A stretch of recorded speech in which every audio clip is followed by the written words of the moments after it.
Hey guys, Kyle the Death Knight of Anime here, and I'm bringing you my review of One Piece chapter 934. So, the chapter didn't even waste a beat in just getting right into it and revealing the first major plot point of the chapter, which is that Kaido and Big Mom were part of the same crew. And at first, that was one of those things where, while it was an insane reveal, I was also thinking in the back of my head, with this reveal is it gonna does it pretty much fit into the main timeline of Big Mom's backstory?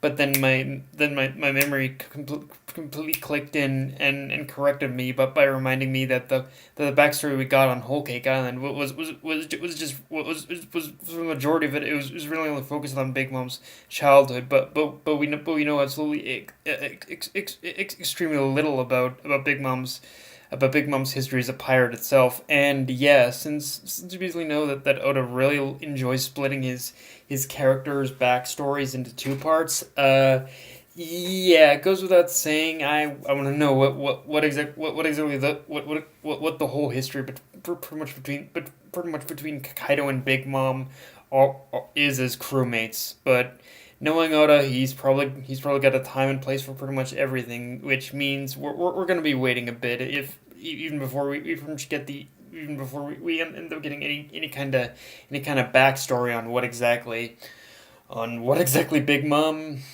on what exactly on the nature of Big Mom and Kaido's backstory pretty much was back then when they were part of the same crew. So, but either way, he definitely built the hype on that for sure. I'm not gonna lie.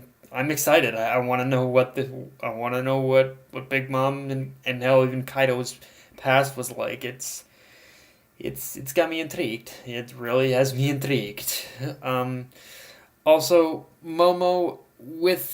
also Momo, with all due respect, Zoro is probably not the best guy in order to take training advice from, because even if we take out the fact that the man has absolutely zero sense of direction, we're basically talking about a guy whose idea of training is standing in freezing water and sitting in freezing water and snow with little to no clothing on.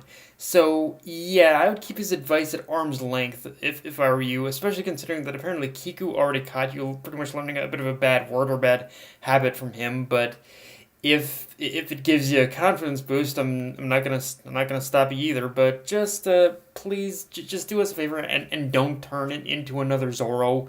Like we basically already got one Zoro. I don't think we need you turning into a carbon copy of him. Well, yeah, I got nothing else to say on that. Just yeah, just I don't as badass as Zoro is as a person, he's definitely he's not the kind of guy you want to take a whole lot of advice from. Let's just put it that way. Um, and God damn it, you just gotta give Robin. You just gotta love Robin. You just gotta love Robin because she pretty much managed to learn all. As she managed to learn pretty much so much information that's basically useful to pretty much the plan. But she manages to learn all this information about pretty much about the location of the meetings or the location of the meetings. She manages to learn pretty much the hierarchy of Kaido's forces. She learns all this shit, and she ends up being browbeaten only because from what I understand she pretty much failed in order to find a poneglyph. So Robin, I just because she failed to find a road poneglyph or just a poneglyph in general. But yeah, so you cannot tell me that Robin isn't just the greatest character of all. Like and mom and yeah, it was even said she's pretty much so pretty much diligent, but she's still browbeaten at the fact that she couldn't find what she wanted. So you just gotta love her for that. She's just so cute in that way. Um, but but in speaking of poneglyphs, we of course we of course end up getting we of course do of course we end up getting still pretty much getting some progression on the poneglyph front as well through Brook. And from what I understood of the dialogue with Brook, he said we basically learned that there are two poneglyphs in Wano.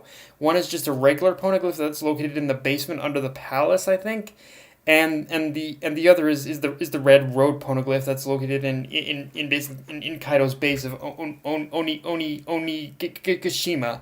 And immediately upon hearing that, something clicked in. Things are just clicking in my brain right now. Like upon hearing that there's a possibility of two poneglyphs, I think that's the case. People can correct me in the comments section if you want, but yeah, if there are two poneglyphs on this island, then I just remembered that pretty much, that the plot point of Joy Boy is still very much on the table, and it's kind of for that very reason that for me personally, while I'm definitely excited to learn that there's basically a road poneglyph here on the island, I'm a lot more intrigued, but. I'm a lot more intrigued by pretty much the poneglyph in the basement. Just for the simple possibility, just for the this very slim possibility, if at all, of learning a lot more about Joy Boy, because Oda hasn't really touched on basically Joy Boy a whole lot lately. So if there were ever a time in order to bring the plot point of Joy Boy back into the fold, I think now it would probably be a good time. I think that's assuming that she pretty much decides to that we do that the poneglyph underground in the basement is the kind of poneglyph that'll give us that kind of information. But yeah, it's it should be interesting to see as to what the poneglyph in the basement has to say for sure. Um,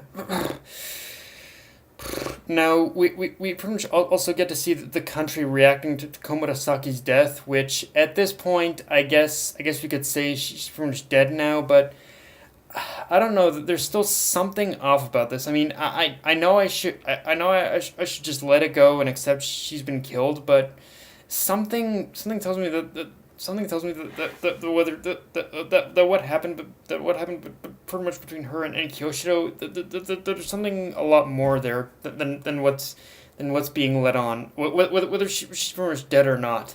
And and honestly, I got that sense even more pretty much based off the reveal that we get in this chapter of the old man in the prison, pretty much of the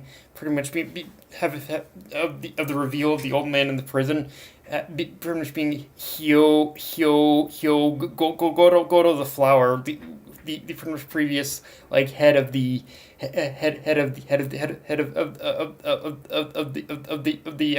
Yakuza. And the thing about this reveal too is that with basically his basically tearful speech at the end of the chapter, like it does indicate he's definitely thankful towards someone. So maybe Kyoshiro is doing something behind the scenes that we don't know yet, or maybe he's just remembering a time when Odin was alive. I don't know, but I don't know. I don't know, but pretty much between learning of the small detail of the funeral of Komurasaki and the reveal of basically Goro, and the reveal of basically Goro, something feels like, yeah, that something feels like it is kind of building on who basically who pretty much Kyoshiro as a character is too, definitely something. I think something happened, but pretty much pretty much Kyoshiro and Goro in the past for sure. Especially if Kyoshiro is the one who succeeded him to begin with. So yes, definitely something happened there that I want to know about for sure. And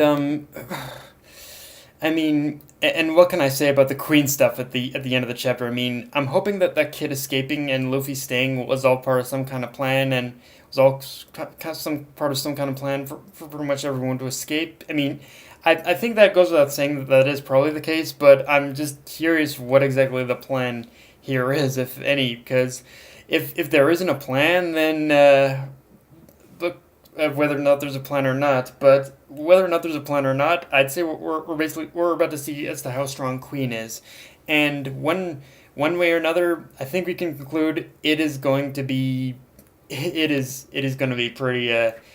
it's gonna be some it's gonna it, we're it was considering the queen is one of Kaido's generals. I think it goes without saying that we're basically about to see some serious heavy hitting action for sure.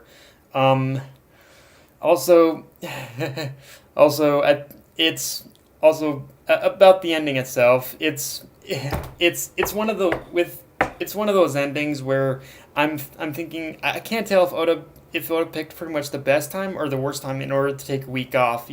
But either way, with Queen here now at the prison, he's building up the hype for sure. And really, Sanji, you're about to infiltrate the lair of one of the top tier Yonko, and you're thinking about sneaking into a bathhouse with with the knowledge that your raid suit can turn invisible. I mean, in order to look at naked girls. I mean, I know I know it's a long desired dream you've had for a while, but can it wait for a little longer? We're pretty much about to face Kaido, if I may remind you. But I mean, it's in Sanji's character, so I shouldn't be too mad. But it's like, really, dude, really, you're pretty much now you're thinking of that when your raid suit could be used so much better right now. But yeah, but yeah, guys, that's my review. If you enjoyed the video, like, comment, subscribe. Follow me on Twitter, Facebook, and Oyster Crunchyroll. Death Knight of Anime, signing off. Later, guys.